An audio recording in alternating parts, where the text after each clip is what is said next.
ak fu ngeen mën a nekk 19h sur la télévision Futurs Médias soir d'info en première partie ñuy dalal Amath Thiam juriste consultant xam ngeen ko li nga xamante ni moo fi xew tey tout le processus Ousmane Sonko bu muy dem tribunal ba bu muy dellu si ce n'était pas de tout repos gis nañ ko dund ngeen ko tey ci journée bi ñu war ko waxtaanee ak maître Amath Thiam ak yeneen sujet yoo xamante ne sujet d'actualité la ñu ngi lay dalal jàmm ci plateau soir d'info gannaaw bu ñu la nuyoo. merci madame Binta Diallo maa ngi lay ziar bu baax di teewlu aussi di ziar ñi ñuy teewlu di ñaan yàlla may ñi débat boo xam ne dina am dégg.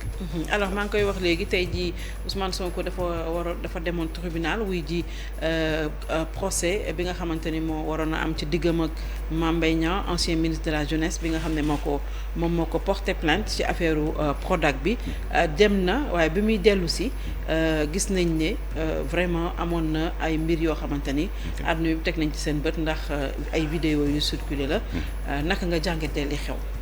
Bon, c'est une situation très regrettable parce que dama yaakaar ne dans un pays normalement dans un état de droit citoyen bi bu ko justice soxla mën a dem uy sauf disposition particulière de la loi policiers yi ak Ousmane Sonko les forces de l'ordre de défense ak Ousmane Sonko bokkuñ préoccupation bokkuñ mission bokkuñ fonction Ousmane Sonko il est dans la politique il joue il est dans les stratégies yooyu noonu la police elle est là pour une mission régalienne pour une mission de l'ordre public pour régulariser l'ordre public parce que dëkk bi am na ñoo xam ne seen yoon nekku ci uyu Ousmane Sonko seen yoon nekku ci politique gëmuñ Ousmane Sonko gëmuñ Macky Sall li nga gëm mooy dem toppatoo seen liggéey ak seen mbiri àddina mais le droit bi Ousmane Sonko yi yoon may ko mën defi exercer son droit de marche ou son droit d'aller répondre à la justice mais droit boobu la kenn amee mën a dem dox yi moo tax la police moom it am obligation ak mission régalienne ñëw ce qu'on appelle pour installer l'ordre public pour que Ousmane Sonko dem uyu ci jàmm ñiy dox seen solo si dem dox seen yàlla moo tax préoccupation mënu bokk moo tax su amee kenn ku moo fa amee obstacle rek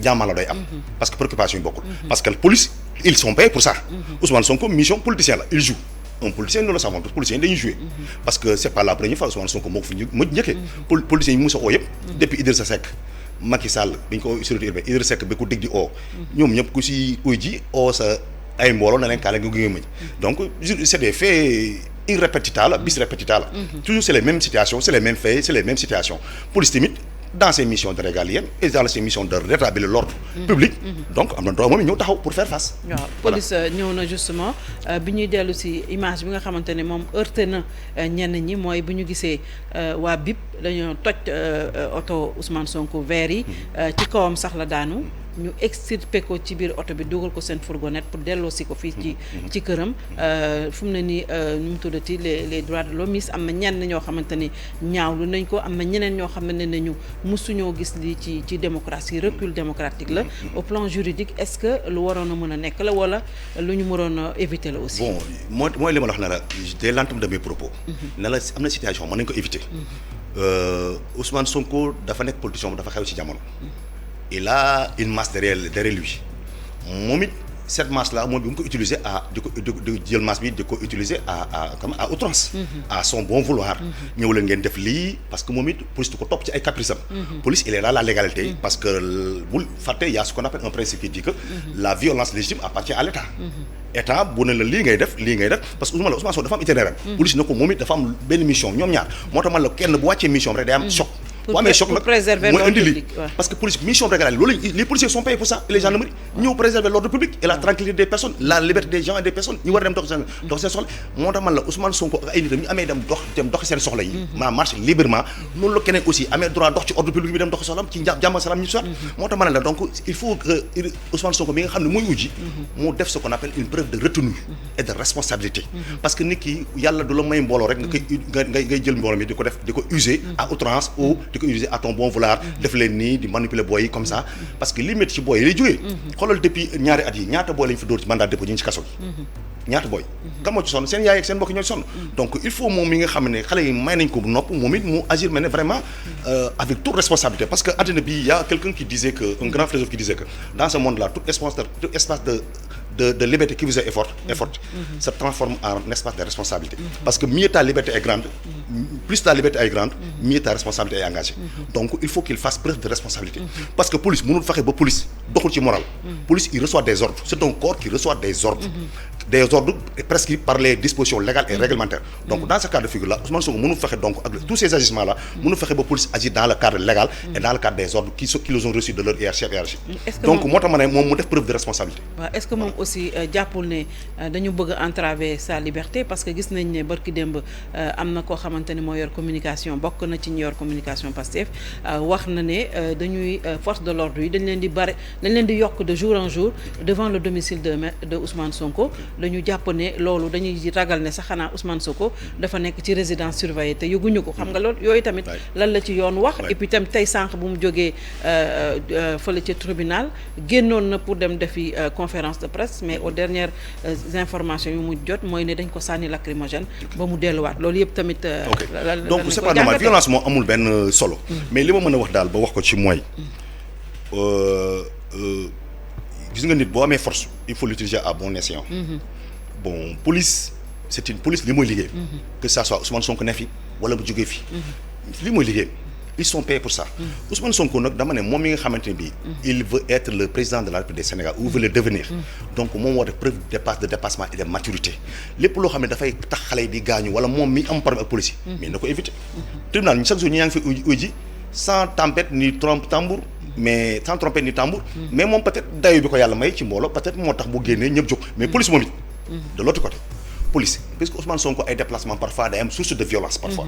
moo tax police aussi xam naa pour parer à toute violence à toute éventualité. parce qu'il y a eu des événements de mars mais police surveille Ousmane Sonko il veille au gré. day ñëw taxaw ci wetu koñom mais taxaw bu ndëkkëram na ko doo génne wala dem fenn. Ousmane Sonko il est tenté de vaquer à ses activités à tout le temps. barke dem la jógee Mbacké di ngi dem di seet ay am di jàmm dem nemmee ko indi mais tey bëgg na dem defi conférence de presse ñu bañ. ñu sànni ko lacrymogène aux dernières nouvelles. non mais bon je trouve que bon. wala situation tendue bi moo xam naa peut-être loolu moo tax police di peut-être essayer de ramener les parce que police amul lu may mooy loolu il va pas dégainer tirer des barres sur les gens li mu am mooy ay moyens dissuasifs pour sànni ay lacrymogène nag voilà c'est def ay arrestation loolu am mais dama yaakaar ne daal vraiment il faut savoir raison garder et revenir vraiment normal parce que police dans ses missions régaliennes ça ça rentre dans l'ordre normatif dans tout droit dans tout d'un pays de droit lii daf ci war a am voilà affrontement yi dafa bokk ci démocratie ça non mais dama ne il faut savoir raison garder voilà que le bi ñu venir dans le calme parce que lii taxul réew mi jeex voilà savoir raison garder c'est aussi vraiment ñaari côté yëpp aussi ñu xam lan fan la seen waree fi yem parce que aussi Ousmane Sonko tamit yaa ko wax sànq du n'importe qui dans le landerneau politique gis nañ ne saa yu génnee aussi fan yi dañ koy indil ay problème bu ci mujj mooy temps yi génn ñu sànni ko ay lacrymogène je pense pas Douala la si je ne me trompe pas génn na demandé nañu aussi gis nga li xew les événements de Mbacké loolu yëpp aussi préfet yi di interdire à outrance est-ce que loolu tamit du jur loo xamante ni nit ñi tamit duñu ko nangu. mais madame je vais t'expliquer benn chose c'est que sénégalais parfois dafa am ñu leen di wax ne leen ñu leen di nax ci parfois l'interprétation de l'autorisation de marcher au Sénégal. da ngay dégg souvent ñi di wax ne constitution moom ko may. même ñi nga xam ne sax c'est des initiés du droit la constitution moom ko may. c'est comme si c'est un droit absolu. il y a aucun droit absolu dans ce monde. loolu droit may rek am na ay conditions dans lesquelles il peut y avoir des restrictions ou des atténuations ce qu'on appelle les exceptions parce que le principe c'est la marche mais du marché la constitution may li la constitution may bëri na te nit exercer wu ko le droit d'avoir un toit loolu constitution may na ko nit képp kuy sénégalais am nga droit am kër àll bi yaatu na kan moo xëy dem pilotiri fenn pourquoi ñii ñu ko def te pourtant constitution bi moo ñu may ne ku nekk sénégalais bu ne am nga sañ am sa dëkkuwaay pourquoi duñ ko kas pourquoi fii ku officier am dëkkuwaay dana dem ut ce qu'on appelle ay plan dem impôt domaine dugg cadastre dugg urbanisme yëpp ut ay pied ba mu leer ut autorisation de construction ci mairie bi dam ñëw tabax léegi pourquoi droit de marche war a nekk un droit absolu c'est pas un droit absolu dañuy tromper population c'est un droit certes mais qui a des restrictions restriction donc yoo xam ne mën na dépendre ci l'autorité administrative bi nga moo koy joxe ak l'autorité policière yi ko information yi muy jox préfet wala sous-préfet bi ko war a joxe parce que bul fàtte préfet du tëb rek joxe autorisation comme ça bu ñu déposer marche il y a une enquête qui doit être faite par l'autorité administrative bi nga xam ne qui a l'auteur de prendre l'acte la décision donc il doit y avoir toutes les informations selon ci commissaire de police yi jógee ci préfet yi jógee ci renseignements généraux yi pour est-ce que ces conditions là mën naa joxe marche wala joxe ma ci marche non moi je pense que le principe c'est la marche mais l'exception aussi c'est l'interdiction voilà loolu mooy affaire bi mais c'est pas un droit qui est absolu. mais c'est que nekkuñu ci régime boo xam ne da ngay demander sa autorisation. nous sommes dans un régime déclaratif. mënuñu à chaque fois boo ñëwee rek préfet gis ci benn ndëgg sërëx boo xamante ni dina la ko gàntal pendant ce temps mu autoriser ko ñeneen aussi. ça pose problème. ça pose problème parce que 2 poids 2 mesures. oui certes mais je dis que même si on parle dans le régime de l'autorisation, on est dans le régime de la déclaration. mais c'est tout l'autorité administrative qui apprécie. parce que par des motifs, parce que vous le savez, c'est une décision administrative. donc il doit être motivé. donc sur la base de ces motivations lay wax sur quel point, sur lesquelles normes de droit ou réglementaires, les lois et les règlements qui lui empêchent d'interdire la marche ou bien qui lui autorise peut-être d'autoriser la marche. donc nous avons motivation d'autoriser, nous avons ay conditions de droit ou de fait d'interdire une marche. mais su interdire yoon léegi am na ce qu'on appelle le référé administratif. mu nga dem ci juge bi dans les 48 heures mu statuer wala da lay may wala du may. donc je pense que parfois il y a pas le feu au lac pour vraiment pour appeler les gens à manifester et à permettre à la police d'arrêter à des arrestations en va-tout. parce que booy fi jàpp il y a au moins 50 et quelques boy qui accroupent maintenant dans les prisons là-bas à Diourbel. amul benn sens. donc je pense que principe bi moom ni ko dre am nga droit bu la amee loolu naka nga dem marche. mais su autorité bi ne la voilà les conditions pour lesquelles je ne peux pas mën a jox marche là nga soit nga plié à cette décision. mais li ma gis léegi Sénégal moom dafa ma commencé jaaxal. c'est-à-dire c'est la défiance de l'autorité totale judiciaire et administrative moom si jaaxal. mais justement est-ce que tey jii bu ñu déggee Ousmane Sonko li kàddu yu muy yëkkati di ko teg si comme juge d'instruction si ko procureur. ñu bari sax dañ naan xëy na day xaw a ëpp. mais dafa mel ni askan wi ñu bare ci noonu la ñu gisee doxalinu justice. dafa mel ni daal dañoo jàpp ni ñoom seen bopp sax dañ koy wax. les magistrats. La justice indépendance ça pose problème au Sénégal. ok man Ousmane Sonko li muy wax juge ak magistrat yi procureur. moom moo koy wax. mais avocat mi j'en suis certain que il y a des avocats qui ne vont pas dire ça. les avocats il ne faut jamais dire que juge la nga di attaque personnelle à un juge ça un avocat ne le ferait jamais ça j'en suis certain. même les avocats même les avocats d'Ousmane Sonko ils font pas. Ousmane Sonko ne politicien la. nous ko demoon a mais ça l'honore pas, c'est pas catholique de sa part. Vraiment j'aimerais bien avoir une attitude vraiment beaucoup plus responsable de sa part parce que il n'est plus n'importe qui dans ce pays-là. Dafa il a marqué ses empreintes dans l'échiquier politique du Sénégal. donc am na ay xale yu ko topp gëm causam gëm son idéologie et sa démarche. donc dans ce cas de figure-là il doit avoir peut-être revoir sa façon peut-être de communiquer avec les autorités judiciaires parce que la justice les magistrats incarnent l'autorité judiciaire. Les magistrats c'est les autorités judiciaires. Moi je ne le dirai jamais à un magistrat ça. Franchement même un avocat je ne le dirai jamais. Un juriste sax du ma ko wax loolu. bien si c'est Ousmane Sonko d'accord jusque-là mais quant à man li may bëgg la xam mooy est-ce que la justice pénale rek mooy justice Sénégal. parce que boo xoolee justice bi heure bu ñu ko yàqee dara wala ñu toroxal ko rek. heure bi justice bi toroxee rek benn politicien moo nekk en cause. est-ce que ci benn politicien bu nekk en cause ci la ñuy nattee ndax justice mi ngi dox wala justice doxul tey ji tribunal bu ne am na ko génn kontaan am na ko génn mer c'est un match de football. match de football ñu mënuñ kontaan. le juge c'est un arbitre wala match tous les jours on voit des supporters ñuy wax arbitre bi li nga tiré waroo ko tiré c'est comme le juge nit la il statue sur la base des lois. loi yi kan moo ko voté ay nit man kan député. kan moo koy appliqué juge ci kan lañ koy appliqué ay nit. donc le problème le juge ne peut se tromper de bonne foi. mais bu si le juge maintenant il arrive que le juge se trompe de bonne foi. raison pour laquelle on a mis ce qu'on appelle les voies de recours pour une meilleure administration de la justice. juge bi àtt na ma kontaanu ma yoon ubbi la ma ay voies de recours mën naa defee appel parce que juge bi mën naa juum. mais bu demee cour d'appel mën nañu ko rectifier bu demee cour d'appel su ko confirmer aussi mën naa dem cour suprême mën na rétablir dans les droits. affaire bi daal justice mën naa wax ne c'est un match de football parfois tu peux gagner. parfois mën nga bañ parfois nga mën na match bi parce que décision day am décision match ni la voilà les juges renvoient les parties. mais juges yi bopp ñoom ñoo réclamer indépendance. de la justice non indépendance mooy lan indépendance comme benn waxtu boo jël wala benn décret Macky Sall président Macky Sall jël ni di ko signé na ko. juge ma xam théâtre indépendance juge Diallo procureur Diallo théâtre indépendance. on parle de la justice dans son ensemble. par les magistrats man xam nga man su doon justice dans son ensemble mënul nekk. parce que bul fàtte le parquet il est sous la hiérarchie. mais loolu nag la ñu bëgg ñu changer. non loolu mënta changer mënta changer. que président mënatul nekk le président du conseil supérieur de la magistrature le ministre de la justice nekk le vice-président. le ministère de la justice. moom mooy jox ordre nga xamante ne mooy le parquet. loolu indépendance mënu fa. mais le parquet mais dama ne noonu la ñu ko tëggee c'est le système c'est les lois. moo tax ñu bëgg changement. non mais léegi lu nga pouvoir des juges man bëgguma pouvoir des juges. kenn waxul pouvoir des juges baaxul.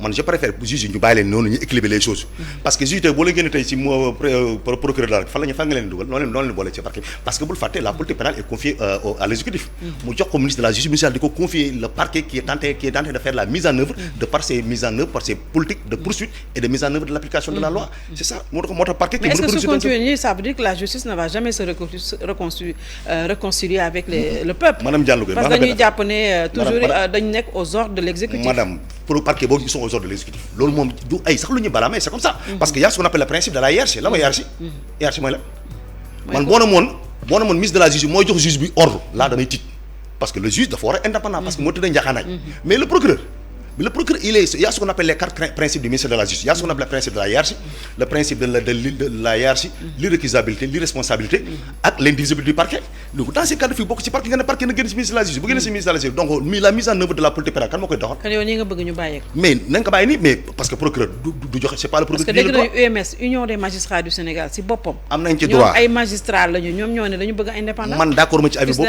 man li ma d'accord mooy mu am ministre de la justice ñu am ministre de la justice man li ma doon tiit mooy ñu jël juge tënk leen mais gannaaw kii atte tënkuñ ko pour que lañ tënk procureur attewul il est parti au procès toog comme Ousmane Sonko est parti au procès Mame Mbaye Niang est parti au procès procureur kala mën tëj procureur li man doolu mën naa dépôt 3 mois wala 3 jours wala 4 jours wala mu yóbbu farkandali wala mu ubbi information judiciaire jox le juge mais procureur mënul tëjul mais il fait partie de la manifestation de la vérité parce que il est très son poids et il pèse très lourd dans une procédure pénale parce que on l'appelle même certains penseurs l'appellent le robinet pénal.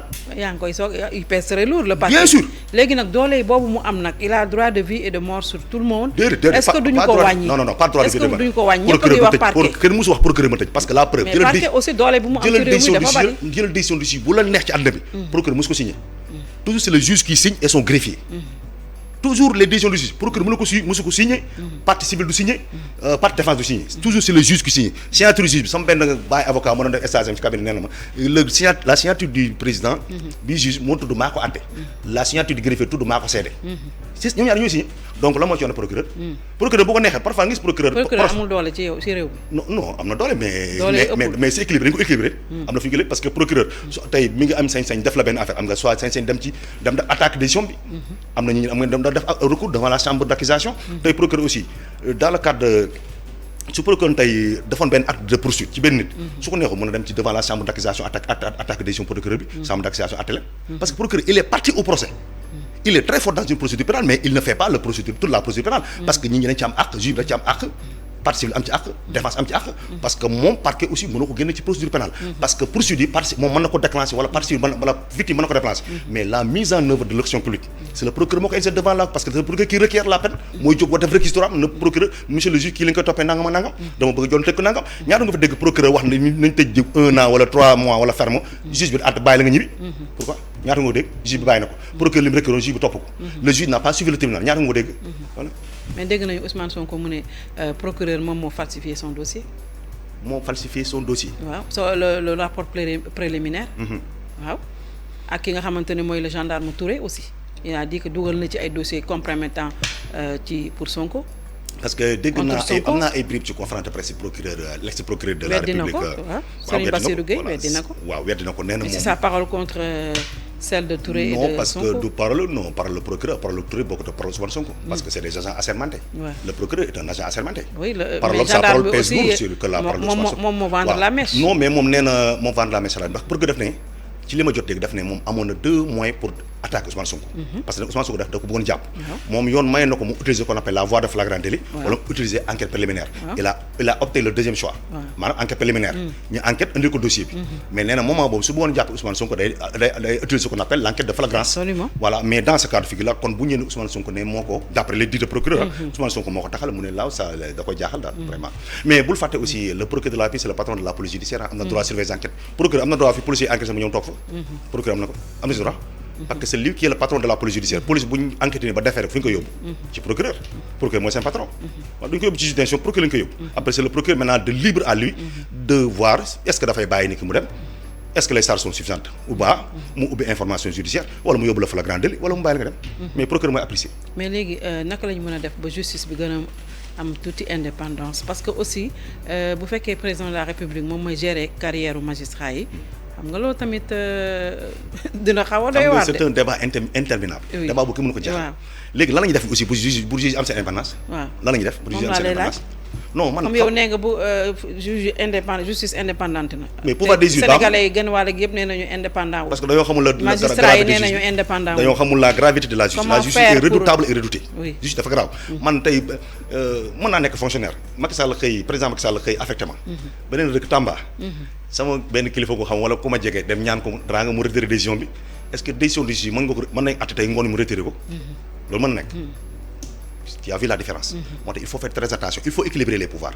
mu gën mais pouvoir des juges d'accord ma si tout comme aussi ñàkk indépendance juge d'accord ma si. mais équilibre boobu moo amul justement. mais équilibre am na fi l'exécutif. non équilibre foo koy nattee noo koy nattee. moom moo teg statistiquement le nu ñu koy législatif et le judiciaire. statistiquement nu ñu koy nattee statistiquement sur le plan judiciaire mais la justice n'est pas là seulement pour gérer les affaires judiciaires il y a les affaires commerciales il y a les affaires sociales il y a les affaires civiles il y a les affaires bancaires financières tout ça mais justice li gën a siiw mooy affaire pénale. mais moo intéressé nit ñi. waaw d'accord da nga naan bu nekkee politique laal na ci.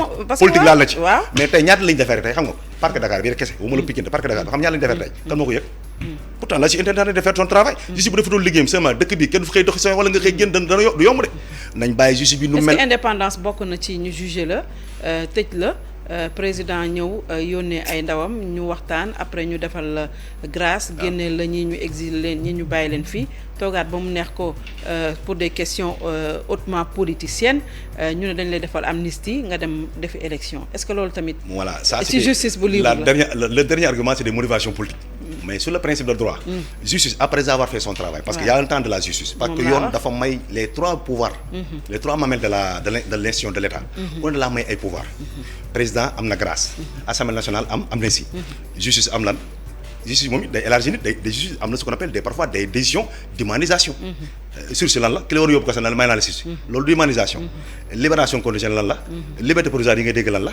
loolu ay conditions d'humanisation ah. mais justice da ko am président moom it bu justice pare liggéey ba voie de recours jeex yoon may na ko mu baal koo neex loolu yoon na ko jox son pouvoir discrétionnaire que lui confère la constitution.